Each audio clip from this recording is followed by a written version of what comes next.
नमस्कार बच्चों, जय श्री कृष्णा। स्वागत है आपका 11th होम साइंस की क्लास में। तो बच्चों, हम सेकंड लेसन का ग पार्ट पढ़ रहे हैं, पहचान पर प्रभाव। हमने ये देखा था पिछले लेसन के अंदर कि एक बच्चा जो होता है शिशु अवस्था से लेकर के वृद्धावस्था तक विभिन्न अवस्थाओं से होकर जब वो गुजरता है और अलग अलग अवस्थाओं में उसकी अलग अलग पहचान होती है, तो इस पहचान पर उसके विकास का क्या प्रभाव पड़ता है और किस प्रकार से वो अपनी पहचान को अलग अलग अवस्थाओं में बनाता है, इसके बारे में हम अध्ययन करेंगे। प्लस स्वबोध का विकास किस प्रकार से होता है, विभिन्न अवस्थाओं में वो स्वबोध का विकास किस प्रकार से करता है, इसके बारे में भी पढ़ेंगे। और किशोरावस्था में विभिन्न प्रकार के बायोलॉजिकल, फिजिकल, इमोशनल, संवेगात्मक, सामाजिक, सांस्कृतिक सभी प्रकार के होने वाले परिवर्तनों के बारे में भी हम अध्ययन करेंगे इस लेसन में। तो चलते हैं बच्चों हम टेक्स्ट बुक की ओर। देखिए बच्चों, हमने पिछले लेसन में भी यही पढ़ा था कि हम या बच्चा कोई भी जब जन्म लेता है तो आत्मत्व और पहचान की भावना के साथ पैदा नहीं होता, तो फिर उसका विकास कैसे होता है, ये कैसे विकसित होती है, आत्मत्व की भावना और पहचान की भावना उसमें कैसे विकसित होती है और समय के साथ साथ कैसे बदलती है, और वो अपने अनुभवों से अपने बारे में जो भी सीखता है, अन्य लोग जो है आपको आपके बारे में क्या बताते हैं, है ना, और उसके परिणाम स्वरूप ही स्वयं का विकास होता है। कहने का मतलब ये है कि जब बच्चा जन्म से जैसे जैसे बड़ा होता जाता है, जैसे जैसे जो है वो पहले अपने माता पिता को पहचानने लगता है, फिर धीरे धीरे जो है वो परिवार के अन्य सदस्यों को भी पहचानने लगता है, फिर वो जो है एटमॉस्फेयर से जुड़ जाता है, फिर वो अपनी वस्तुओं से जुड़ता है ना, और पर्यावरण से जब वो जुड़ जाता है तो इस प्रकार से वो स्वयं की पहचान एक अलग बनाता है, अपने अनुभवों के द्वारा बनाता है ना। जिस प्रकार से वो सीखता है, जब वो सीखता है तो उसके अनुभव बनते हैं और इन अनुभवों से ही वो जो है अपनी पहचान बनाता है और इसी से उसके स्वयं का विकास भी होता है और उसके आसपास रहने वाले लोग भी उसे पहचानने लगते हैं और उसकी एक अलग से वो भी अलग से पहचान देते हैं। तो इस प्रकार से जो है उसमें स्वयं का विकास होता है। प्रत्येक व्यक्ति के चारों ओर संबंधों का जाल होता है, बिल्कुल सही है। प्रत्येक व्यक्ति के चारों ओर संबंधों का जाल है। माता पिता होते हैं, चाचा चाची, दादा दादी, और स्कूल, विद्यालय, मित्र, गुरुजन, है ना। जैसे जैसे वो लोगों के संपर्क में आता है वैसे वैसे वो जो है संबंधों का जाल उसका बढ़ता जाता है उसके चारों ओर। और ये संबंध जो है परिवार हो सकता है, विद्यालय हो सकता है, उसका कार्यस्थल जहाँ पर वो कार्य कर रहा है वो हो सकता है, वो जिस समुदाय में रहता है उस समुदाय के लोग हो सकते हैं, है ना। तो हमारे आसपास के लोगों से बातचीत करने के परिणाम स्वरूप और अपने कार्यों के माध्यम से वह उसमें स्वबोध का विकास होता है। यानी कि उसका व्यवहार कैसा है ना, एक परिवार के अंदर उसका व्यवहार कैसा है, समाज में कैसा है, समूह में कैसा है, विद्यालय में कैसा है, और सभी उसका क्या फीडबैक देते हैं, है ना, और सभी उसके बारे में क्या कहते हैं, वो उसकी पहचान है ना। और वो स्वयं के अनुभवों के द्वारा ही अपना विकास करके और अपनी पहचान बनाता है ना। तो इस प्रकार से स्वयं के विकास में ये सभी चीज़ें सहायक होती है।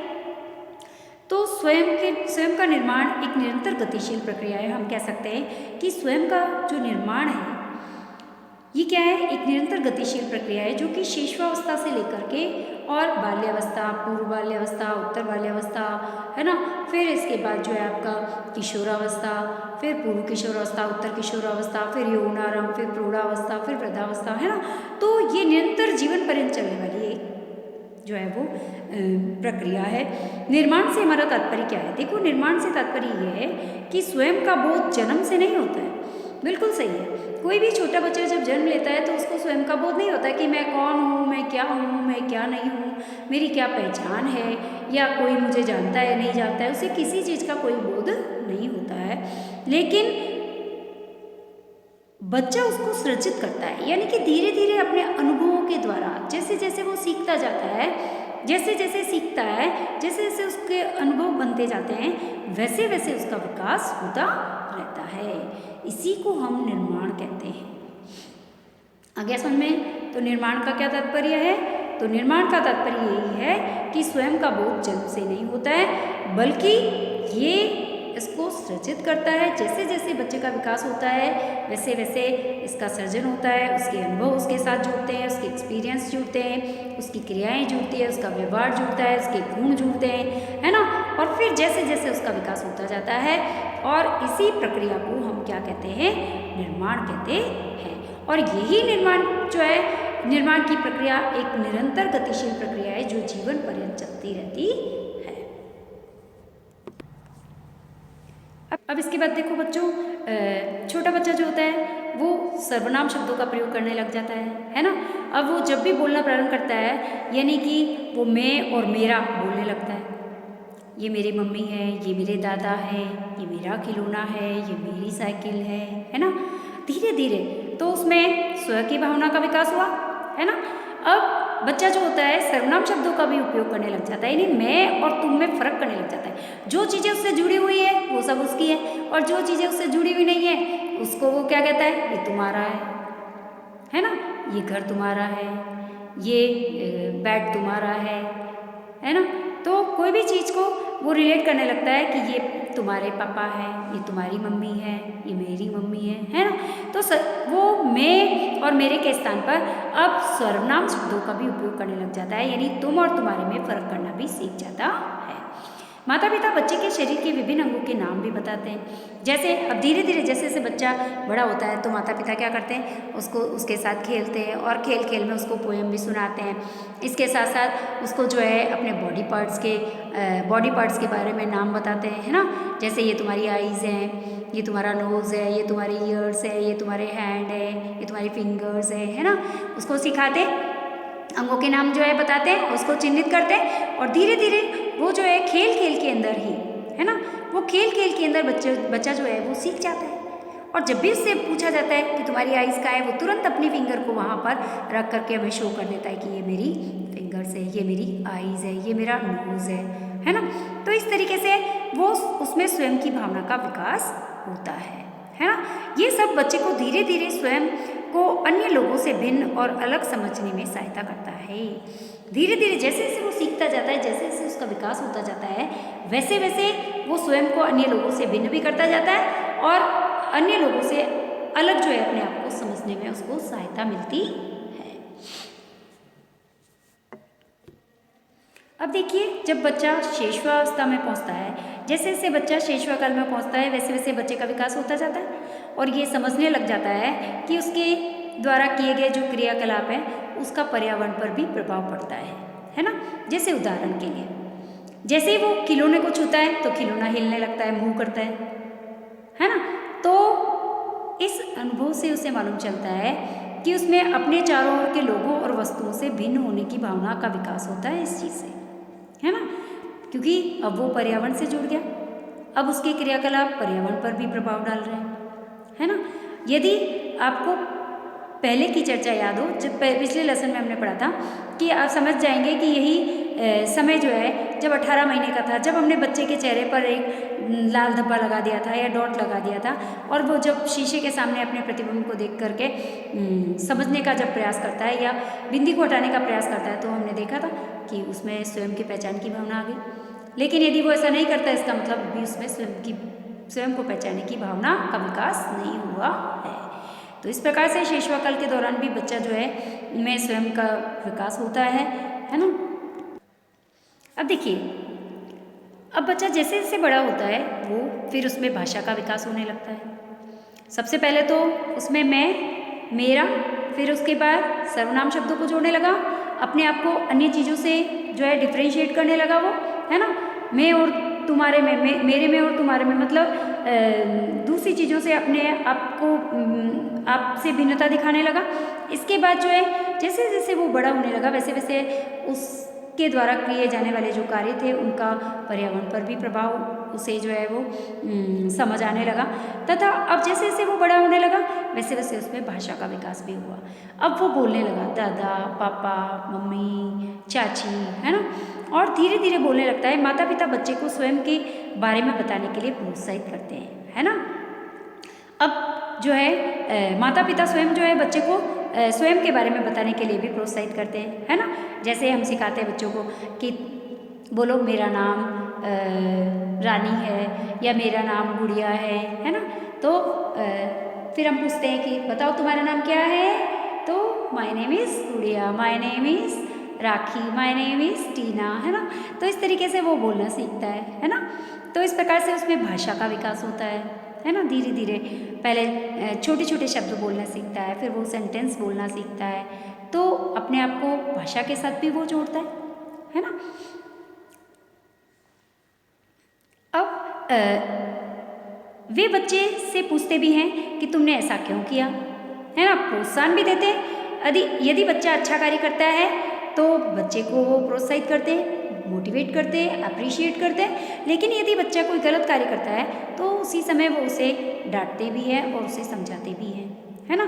और उसे ये भी कहते हैं कि अब तुम्हें कैसा लग रहा है ना। इन प्रश्नों से बच्चे को ये समझने में भी मदद मिलती है कि उसे कैसा अनुभव हो रहा है, और इन अनुभवों से ही उसका विकास होता है और उसमें स्वयं की भावना का विकास होता है। और कुछ कार्यों को करने का क्या कारण है, इस तरीके से वे बच्चे को स्वयं को परिभाषित करने में सहायता मिलती है। इस प्रकार से बच्चा जो है स्वयं को परिभाषित करने लग जाता है, स्वयं की पहचान बना लेता है, और जब पहचान बनाता है तो वो स्वयं को परिभाषित ही कर रहा है। अब समाज जो है या दूसरे लोग जो होते हैं उस बच्चे को पहचानने लग जाते हैं, ये इसका बेटा है, ये बहुत सिंसियर है, ये बहुत समझदार है ना, ये बहुत अच्छा गाता है। ये अब दूसरे लोगों के द्वारा उसकी पहचान बताई जा रही है। पहले वो स्वयं बता रहा था, ये मैं बहुत अच्छा गाता हूँ, मैं ये पढ़ सकता हूँ, मैं साइकिल चला सकता हूँ, स्वयं के द्वारा अपनी पहचान बनाता है। फिर इसके बाद मम्मी पापा के द्वारा उसको अप्रिशिएट किया जाता है, तो मम्मी पापा के द्वारा उसकी पहचान बनती है ना। परिवार के द्वारा उसकी पहचान बनती है। फिर समाज के लोग, अन्य लोगों के द्वारा, विद्यालय में गुरुजन के द्वारा, अपने मित्रों के द्वारा उसे अलग से पहचान मिलती है। तो हम कह सकते हैं कि वाक्य में जो है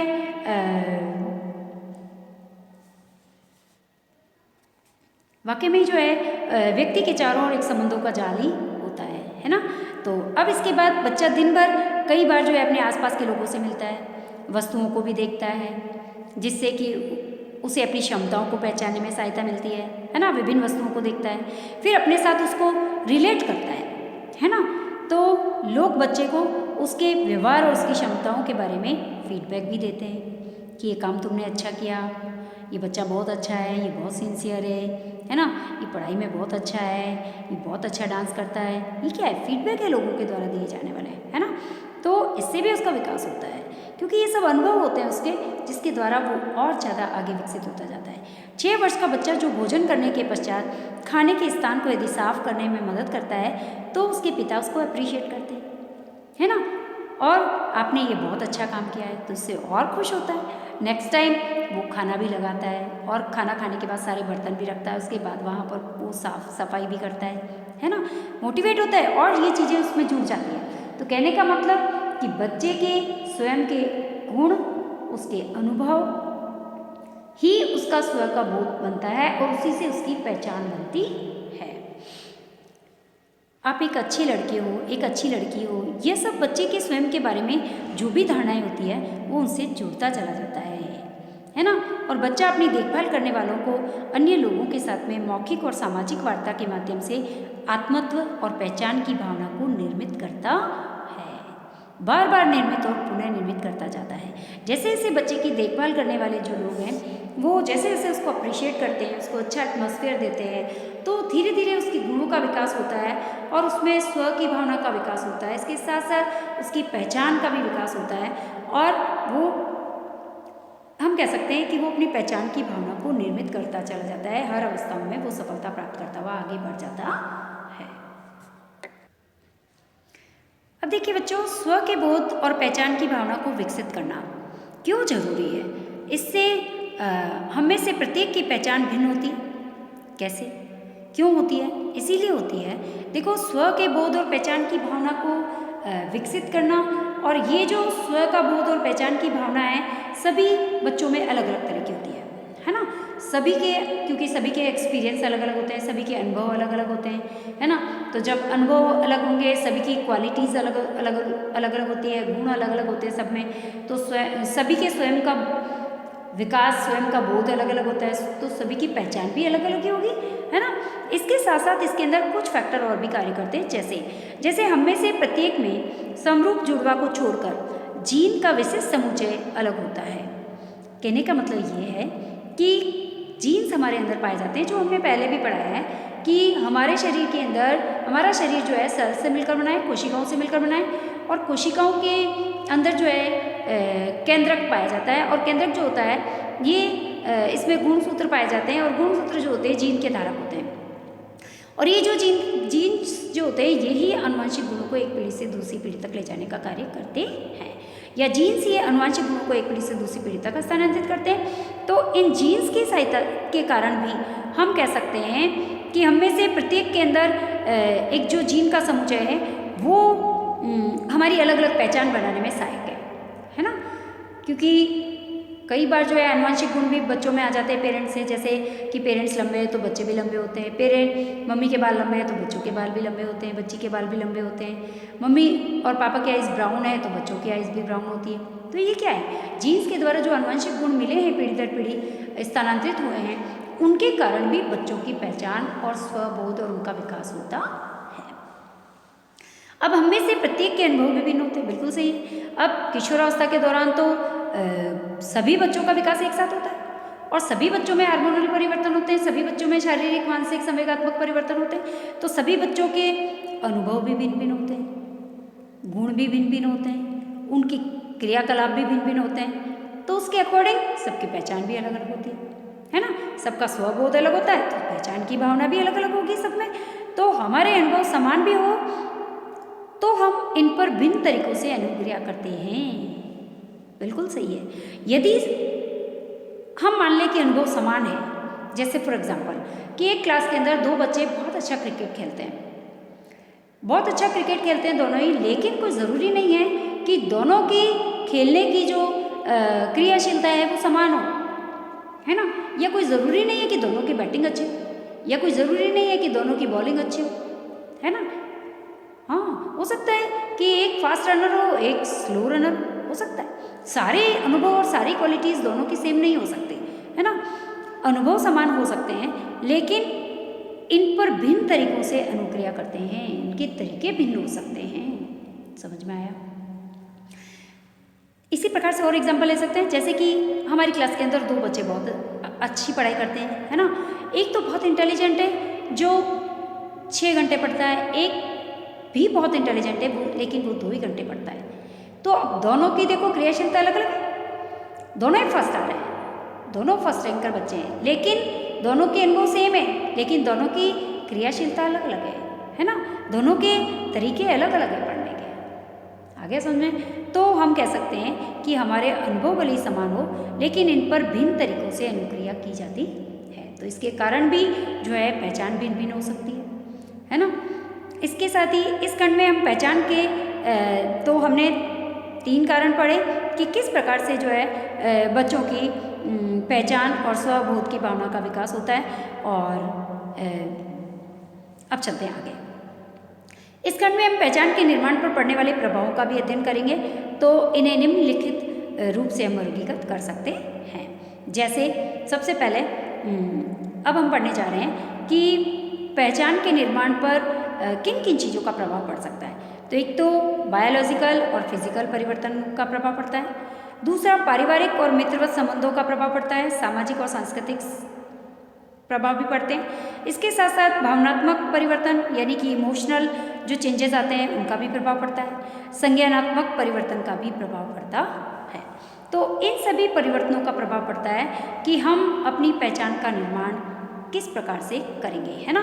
या फिर बच्चों की पहचान के निर्माण पर इन चीज़ों का विशेष रूप से प्रभाव पड़ता है, जिनका हम अब अध्ययन करने जा रहे हैं। तो सबसे पहले हम पढ़ेंगे जैविक और शारीरिक परिवर्तन। अब देखिए बच्चों, किशोरावस्था के दौरान शरीर में सबसे पहले हम पढ़ने जा रहे हैं बायोलॉजिकल और फिजिकल परिवर्तन, है ना। अब देखो, किशोरावस्था के दौरान शरीर में कुछ सार्वभौमिक यानी कि यूनिवर्सल फिजिकल चेंजेस होते हैं और बायोलॉजिकल चेंजेस भी होते हैं, है ना।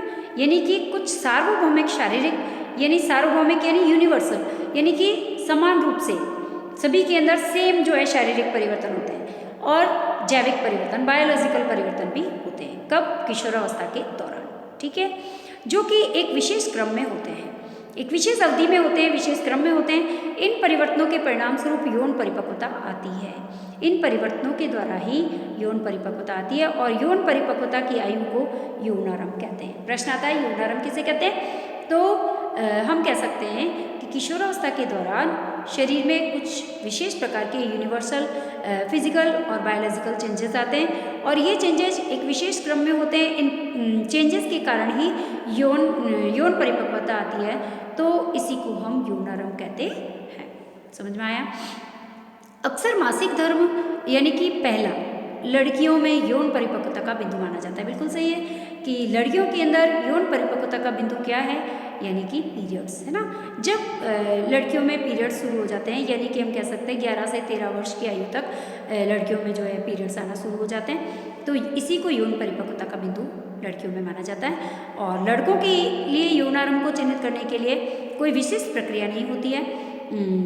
यद्यपि इसके लिए अक्सर जिस मानदंड का उपयोग किया जाता है वह है शुक्राणु यानी स्पर्मेटोजोआ का उत्पादन, यानी कि शुक्राणु का निर्माण इनमें शुरू हो जाता है। वैसे तो हम लड़कों के अंदर देख सकते हैं कि जब दाढ़ी मूंछें आना शुरू हो जाती है उनमें या उनकी आवाज़ भारी होने लग जाती है, तो हम समझ सकते हैं कि इनमें यौनारंभ शुरू हो गया है 13 से 15 वर्ष की आयु में, है ना।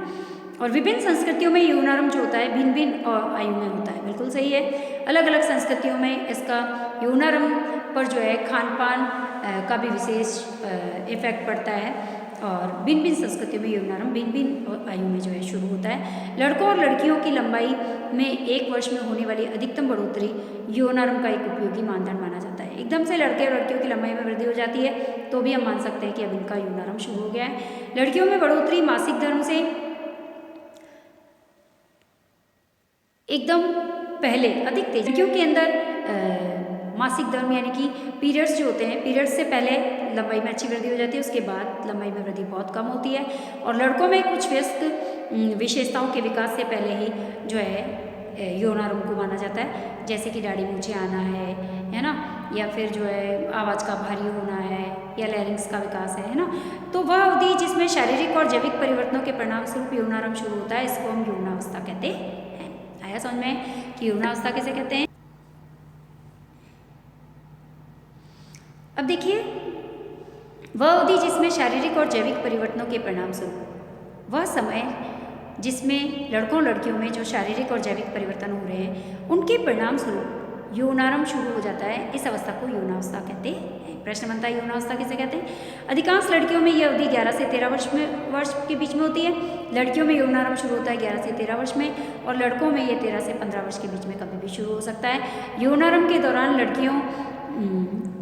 लड़कियों और लड़कों में होने वाले जो परिवर्तन होते हैं वो सामान्य क्रम में निम्न प्रकार से नीचे दर्शाए गए हैं, तो वो हम अब पढ़ने जा रहे हैं।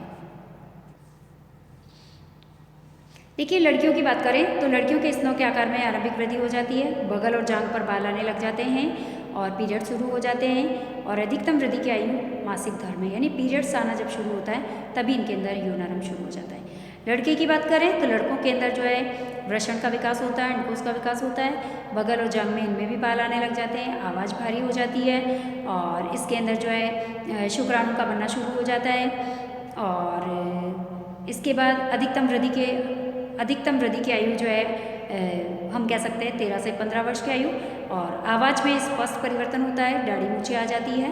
ये सभी परिवर्तन लड़कों के अंदर यौनारंभ के समय देखने को मिलते हैं।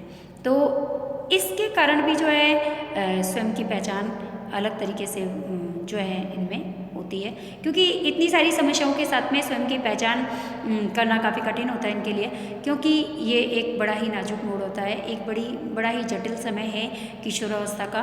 तो इस समय विभिन्न समस्याओं के साथ समायोजन करते हुए अपनी पहचान बनाना किशोरों के लिए बहुत ही एक टिपिकल टास्क होता है।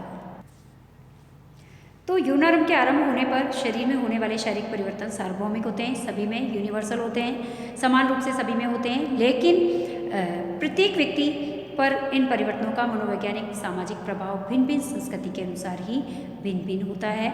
और यही नहीं, एक ही संस्कृति के लोगों में भी प्रत्येक व्यक्ति पर प्रभाव जो है भिन्न रूप से पड़ता है और हम इन पहलुओं पर चर्चा अगले 2 शीर्षकों यानी कि सामाजिक सांस्कृतिक संदर्भ और भावनात्मक परिवर्तन के अंतर्गत करेंगे। यानी कि आज तो हमने पढ़ा कि जैविक और शारीरिक परिवर्तनों के बारे में। कल हम पढ़ेंगे सामाजिक और सांस्कृतिक परिवर्तनों के बारे में। तो बच्चों आज हमारी क्लास यही कंप्लीट हो रही है। धन्यवाद बच्चों, जय श्री कृष्णा। नेक्स्ट टॉपिक हम नेक्स्ट क्लास में कंटिन्यू करेंगे।